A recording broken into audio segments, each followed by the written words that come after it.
ce matin à la table de Knut, nous recevons autour de la table justement Séverin Gerber et Grégory Wyss, pâtissiers confiseurs émérites, qui ont été honorés lors de la cérémonie des mérites culinaires suisses 2024. La remise des prix s'est déroulée le 11 mars dernier à l'hôtel Bellevue du côté de Berne, en présence du conseiller fédéral Guy Parmelin.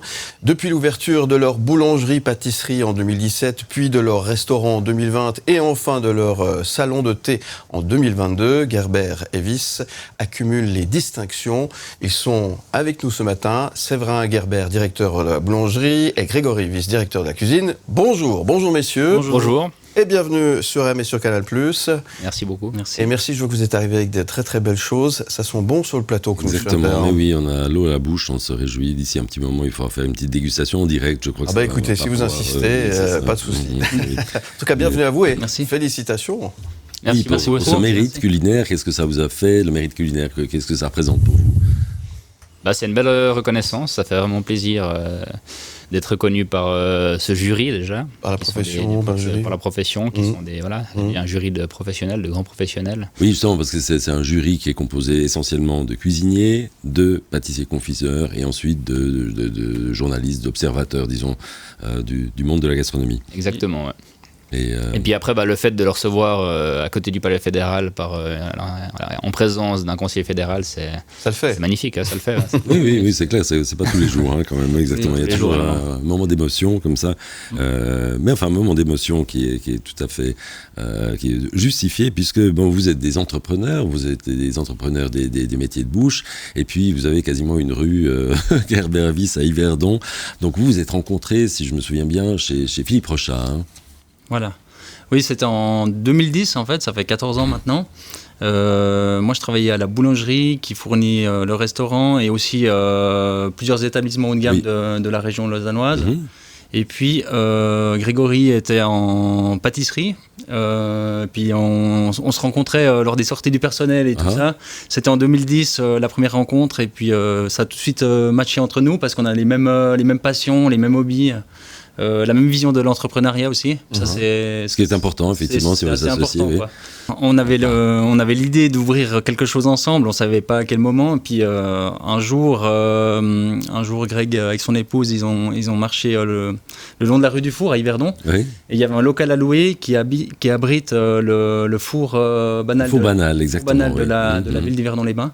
Et puis c'était un four du XIIIe siècle. Et puis en visitant le lieu, après, on a eu un coup de cœur instantané parce que c'est un lieu chargé d'histoire. Donc vous vous promenez dans ce bel univers. Et puis on voit ça. On cherchait déjà à ce moment-là en fait un endroit pour s'établir avec Séverin. Ça s'est fait naturellement. On n'avait jamais vraiment un plan parce qu'on est des amoureux des produits, on est des amoureux de la gastronomie aussi dans la vie de tous les jours. On adore tout ce qui se fait, on est très curieux. Et puis ça s'est fait vraiment hyper naturellement.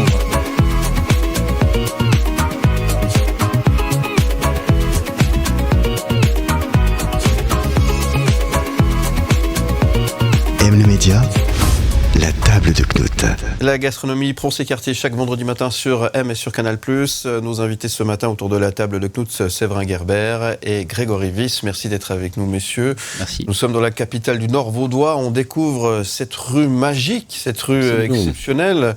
Il n'y a que des bonnes choses à manger. Oui, il n'y a que des bonnes choses. Exactement. Vous m'enlevez les mots de la bouche. Il n'y a que des bonnes choses à manger, et on continue de découvrir. Oui, on continue, exactement, parce que donc, très vite, justement, ce restaurant que vous avez ouvert donc en 2020, c'est un peu imposé comme une référence. Il faut dire que l'endroit est très beau, donc il y a un décor qui est extrêmement soigné, il y a aussi une table qui appartient à Philippe Rochat, c'est juste ? Oui, c'est une table qu'il avait chez lui, à la maison en privé. Et c'est un ancien foudre à vin qui a été restauré par un artiste suisse-allemand.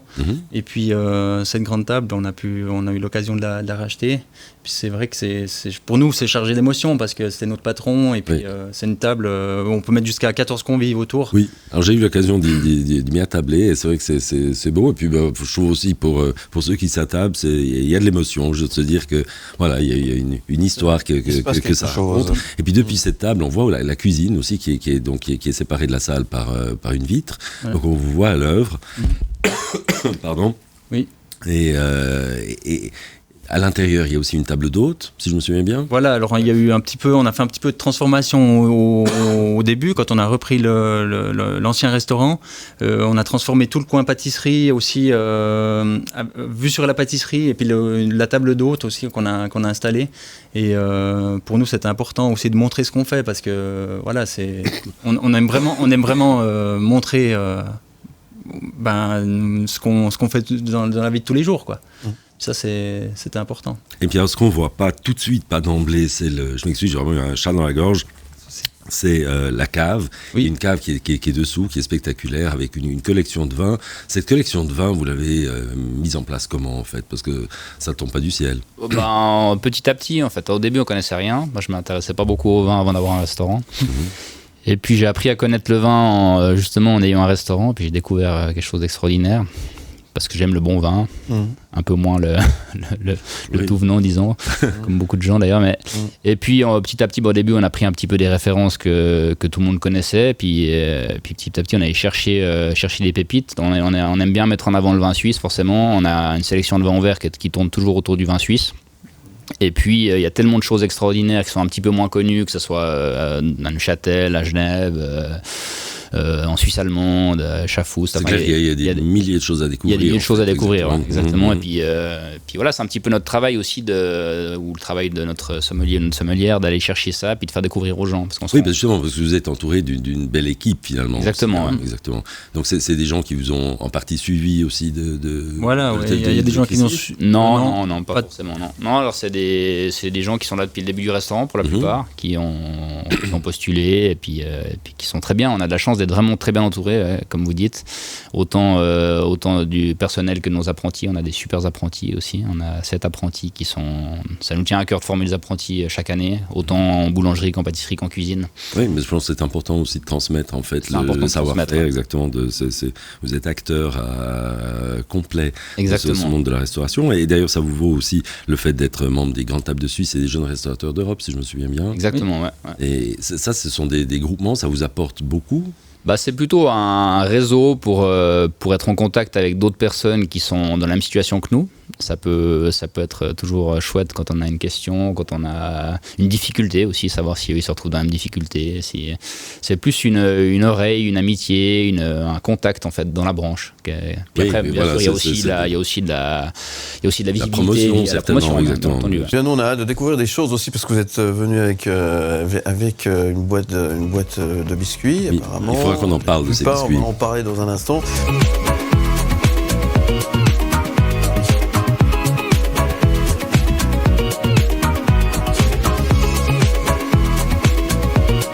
Le média, la table de Knut.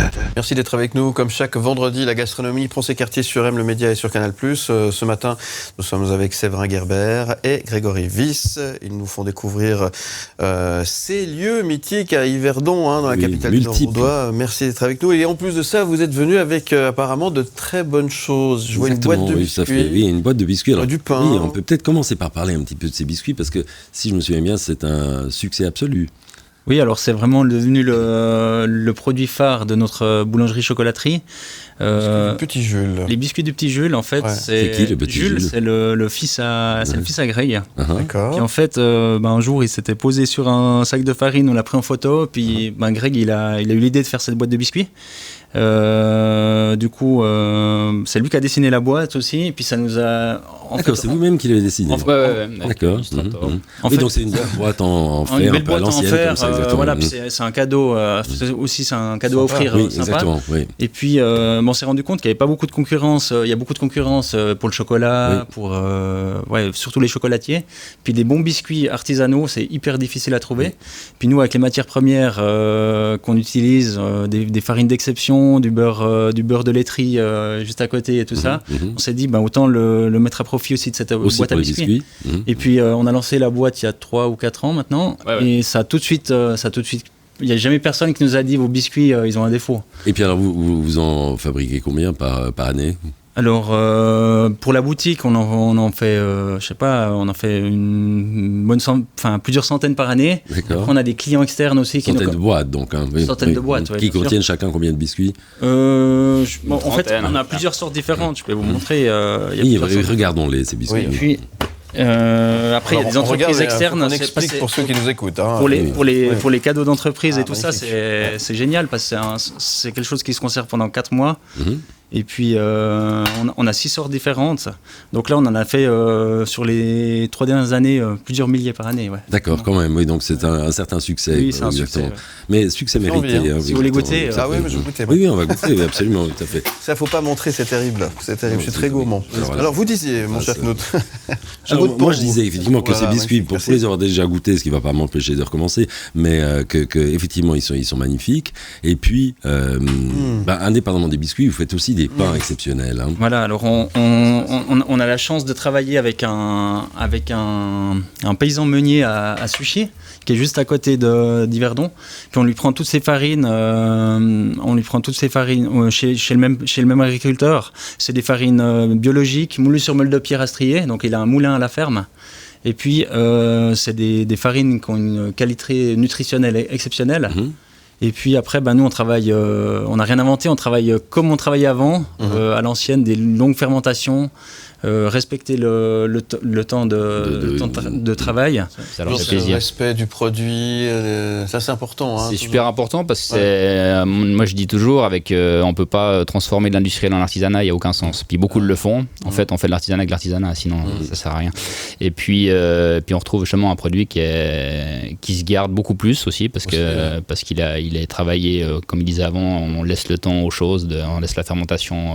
Et c'est vrai que la différence est incroyable. On le voit quand même, effectivement, parce qu'il y a beaucoup d'industries qui tentent de déguiser leurs produits en produits artisanaux. Exactement. Et puis, en fait, le résultat, il n'est pas le même. C'est l'heure de la rafale des questions. Vous êtes prêts? On y va, c'est parti. La rafale de questions. Est-ce que vous êtes plutôt cervelas ou saucisse au chou? Saucisse au chou. Quel est votre repas préféré? C'est difficile, j'aime tellement de choses, mais je dirais la fondue au fromage. Aimez-vous le Cénovis? Non. Pour ou contre l'ananas sur une pizza? Contre. Si vous deviez inventer un cocktail, quel nom aurait-il? Oula, quelle question. Vous avez des idées pourtant là, avec Lily Rose, avec le petit nul. Pour un cocktail, c'est moins facile. Je sèche un peu, c'est pas trop mon truc. Hein. Bon, quel est votre dessert favori? Mon dessert favori, le Paris-Brest. Vous êtes plutôt salé ou sucré? Clairement salé. Que ferez-vous dans 2 ans? Dans 2 ans, on sera à la rue du Four en train de faire plaisir à nos clients. Est-ce que de temps en temps vous allez au fast-food? Oui. Ah, quand même. Quel est l'aliment que vous aimez le moins, du coup? Il y en a peu. Je sais pas, j'aime tout. Très bien. Et quel est le dessert que vous n'avez encore jamais mangé? Oh, il y en a certainement plein, des desserts que j'ai jamais mangés. Et que vous voudriez goûter? Vous n'avez pas fini la phrase, pardon. Qu'est-ce qu'il faut dire? Spécialité, non, c'est pas simple. Vous êtes ouvert de toute façon à découvrir d'autres choses. Oui, exactement, on adore faire ça même. Bon, c'est très bien. Vous avez choisi tous les deux la même chanson de Jean-Jacques Goldman, Il suffira d'un signe. Alors j'aimerais avoir la version de tous les deux. Alors, pourquoi cette chanson pour vous? Alors pour moi, parce que c'est un artiste que j'apprécie beaucoup. Ouais. C'est un artiste c'est un auteur-compositeur exceptionnel de la chanson française, qui a fait pas seulement pour lui, mais aussi pour d'autres. Puis Il suffira d'un signe, c'est sa première chanson. Enfin, c'est ce qu'il a fait découvrir. Et puis chaque année, il continue à vendre énormément de disques en ayant arrêté à temps. Ouais. Puis ça, c'est aussi quelque chose qui me plaît chez cet artiste, c'est qu'il a su s'arrêter et puis prendre du temps pour sa famille au bon moment. Voilà. Et pour vous? Alors moi, j'ai toujours été fan de Jean-Jacques Goldman depuis toujours, de chansons françaises de ces années-là, en général, puis de Goldman aussi. Ouais. Mais vous me la faites pas, il y a une histoire là, parce que vous êtes d'accord sur tout. Même sur la chanson, elle a une histoire cette chanson. C'est vrai qu'on a les mêmes goûts. Non, elle n'a pas plus d'histoire que ça, mais on a un peu les mêmes goûts musicaux. Puis c'est clair que quand on travaille dans un laboratoire, on a tendance à écouter de la musique. Ah, d'accord, vous écoutez. Oui, d'accord. Et puis voilà, c'est des titres qui passent et puis des titres qu'on apprécie tous les deux, bien sûr. Vous allez écouter le média maintenant? Oui, bien sûr. Oui, évidemment. Merci encore. Moi, j'ai encore 2 questions. Alors rapidement, tout à fait. Alors la première, c'est pour Pâques. Quel est le programme? Alors pour Pâques, on a une vitrine. Alors on a une vitrine de chocolat très achalandée. On a plusieurs spécialités. On a le coucou suisse. D'accord. On fait en chocolat au lait ou chocolat noir.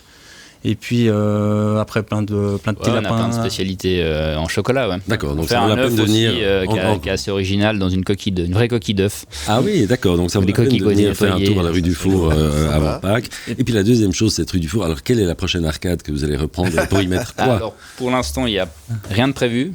Pour l'instant, on essaye de stabiliser déjà les entreprises parce que vous savez que d'avoir un restaurant gastronomique, c'est pas forcément évident. Il n'y a rien à cacher pour personne. Et puis voilà, l'objectif, c'est déjà ça, c'est de stabiliser les choses. Et puis après, si un jour on peut avoir un lieu qui peut accueillir des chambres pour notre clientèle, ce serait vraiment chouette. Mais ça, c'est de la musique d'avenir. Et ce serait très bien pour Yverdon d'ailleurs. Ce serait bien pour Yverdon, ouais, d'avoir. D'ailleurs, il y a plein de maisons extraordinaires dans cette rue qui sont cachées, qui sont voilà, où il y a des très belles choses à faire. Mais ça, c'est pour la suite, peut-être. Parfait. On serait juste de la découvrir. Bah oui, et qu'est-ce qu'on peut vous souhaiter à tous les deux aujourd'hui alors?